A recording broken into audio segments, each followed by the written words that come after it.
Պարոն Յանիսյան վաղ շաբաթը ամփոփում է ընտրության արդյունքները, ընտրատեղամասերից մեծ մասեր արդեն վերջնական հաշվարկ կատարվել է։ Ինչպես կգնահատեք այսօրվա ընտրությունը, ինչ խախտումներ եք արձանագրել, ընտրողների ակտիվության մասին, ինչ գիտեք, Շնորհակալ եմ հարցի համար, միանգամից ասեմ, իմ դիտարկումները վերաբերվելու են ժամը 20:00-ի դրությամբ, որովհետև մենք դիտորդական առաքելություն դեռ մեր դիտորդներից տվյալները հաշվարկի ընթացքի վերաբերյալ, հաշվարկի ընթացքում արձանագրված խախտումների երևույթների մասին չենք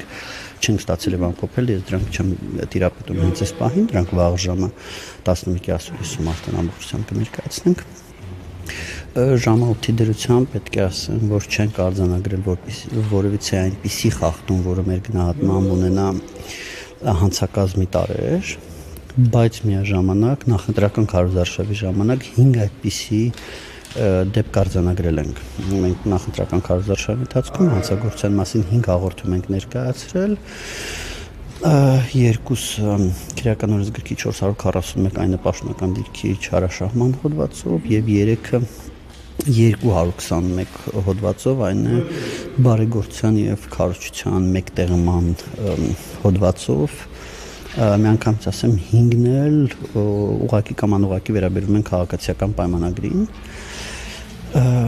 նախընտրական քարոզարշավի ժամանակ, բայց նաև եղել են խախտումներ եւ քրեական վարույթներ, որոնք ոչ մեր հաղորդումներով են, էլի։ Նախընտրական քարոզարշավի ժամանակ մենք արձանագրել ենք 53 խախտում, որոնցից 45-ը վերաբերվել են պաստառներին եւ ներողություն, եւ պաստառների մասով խախտումները երևի բոլորդ նաև առերևույթ տեսել եք։ Ինչ վերաբերվում է քվեարկության օրվա խախտումներին, ապա դրանք հիմնականում կրել են ընթացակարգային բնույթներ, արձանագրել են շուրջ 20 խախտում, որոնց մոտ 75%-ը տեղամասի ներսում, մոտավորապես 15-ը տեղամասի ներսում, 5-ը տեղամասի շրջակայքում։ Ընթացակարգային առումով պետք է ասեմ, որ ընտրական հանձնաժողովները, եթե համեմատենք օրինակ Գյումրիի հետ, պետք է ասեմ, ընտրական հանձնաժողովները ավելի տեղյակ էին իրենց լիազորություններից, բայց միևնույնն է, մենք գոհ չենք այն մակարդակից, որը կա։ Բայց ամեն դեպքում զգացում է, որ շատ տեղերում օրինակ հանձնաժողովի նախագահները, քարտուղարները բավականին, ասենց ասած, համեմատության մեջ ուրիշ ընտրությունների հետ ավելի տեղեկացած եմ։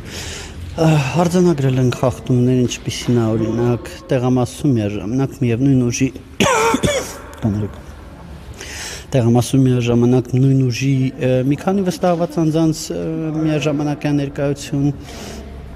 արձանագրել ենք թեթև վիճաբանության 2 դեպք, ես հիմա ոտի վրա փորձում եմ հիշել, մեծ հաշվով սա է, բայց տեսել ենք նաև դեպքեր, երբ որ հրապարակային դաշտում խոսվել է որոշ ընտրախախտումների մասին, որոնք իրականում ընտրախախտում չէին։ Օրինակ,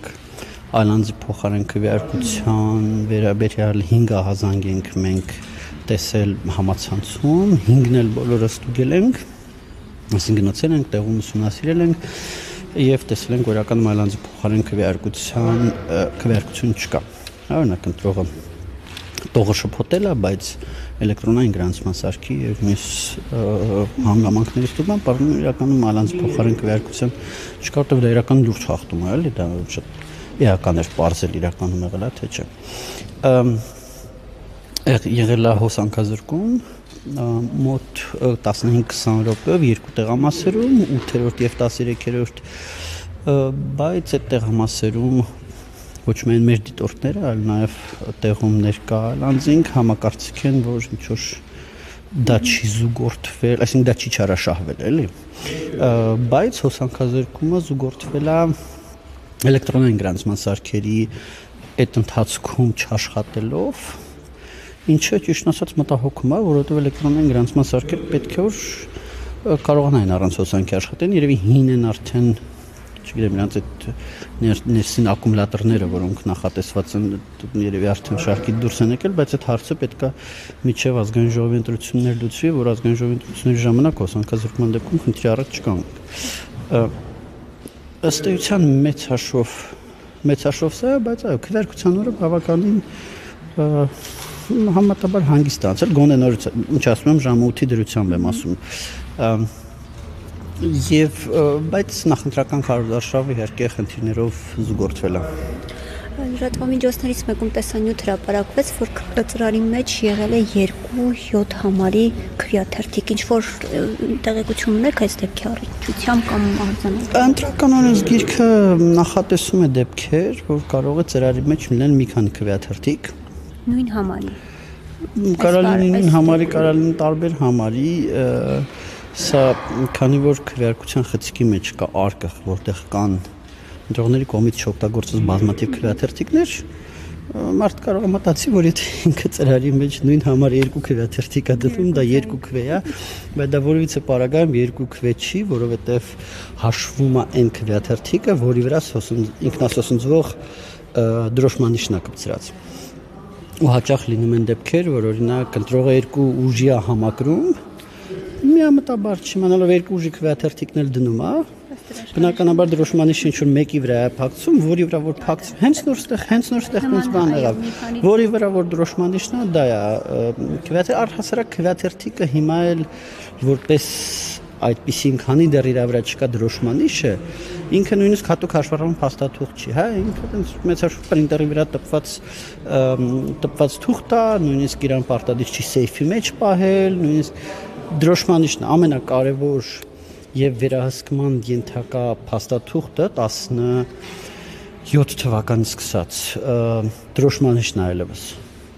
Հա, կարևորը դրոշմանիշը չկորի, դրոշմանիշը վերահսկվի, եթե եւ քվեարկության կտրոնը օգտագործված դրոշմանիշները եւ քվեարկության կտրոնների թիվը իրար պետքա բռնի, նույնիսկ եթե մի հատի տարբերություն է լինում, դա արդեն գնում է գործը դատախազություն, որտեղ այդ ամենակարևորն է, որ երբ որ դրանք բռնում են, մնացած ցաղ մեխանիզմները աշխատում են եւ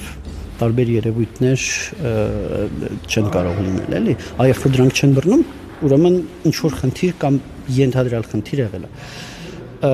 Մեխանիզմը ըստ էության տրամաբանություն 17 թվականից սենց է, 16-ի ընտրական ռեֆորմից ըստ էության, եւ դա ինձ թվում է ավելի լավ է, նաեւ ավելի հեշտ է վերահսկողության տեսանկյունից։ Շնորհակալ։